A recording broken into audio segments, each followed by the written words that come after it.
Hey guys, welcome back to Borderless Chefs. My name is Colleen, and today we're going to make for you lentil crepes. So the first thing you need is split moong or split green lentils, which I've soaked for 3 to 4 hours. I'm going to add in it ginger and red chilies, and then we're going to blend it in a blender into like a paste-like consistency almost. You do not need to add any water. There's going to be enough moisture from the soaked lentils that's going to help you blend it and get it into the texture we need. So no water is added in the blending process. Here you go. And now I'm adding some rice flour and some salt. And I'm just going to mix it in. Of course, if you like it, even spicier, you can add more spice. But remember, we've done the red chili at the beginning. That should be enough of a kick, for me. So I'm going to just take a nonstick pan, which I've already oiled, and I'm going to put the batter in there.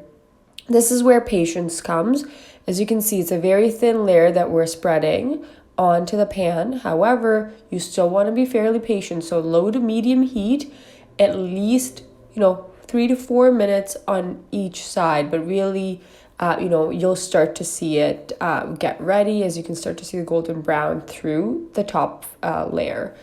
And here we've just flipped it, and we're going to again cook it on both sides, as I said, for 3 to 4 minutes.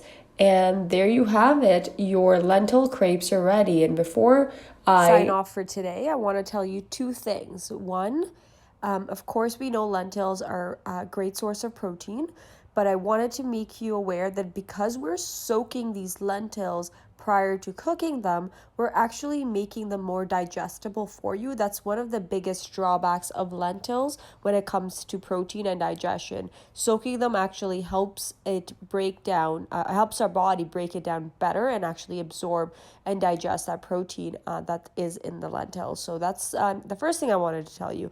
The second thing is, you can see here I've used tamarind on top, a tamarind chutney on top of my crepes or chilas. You can use, of course, if you have that, or feel free to look at our green apple and coriander chutney. This would go fantastic with that chutney as well if you do want it a compliment beside it. A lot of times I just even have it without any chutneys. It is flavorful enough, but just wanted to let you know what you can enjoy it with. And hopefully you loved this recipe. And if you do have any questions, do not hesitate to leave us a comment, and we'll sure to get back to you.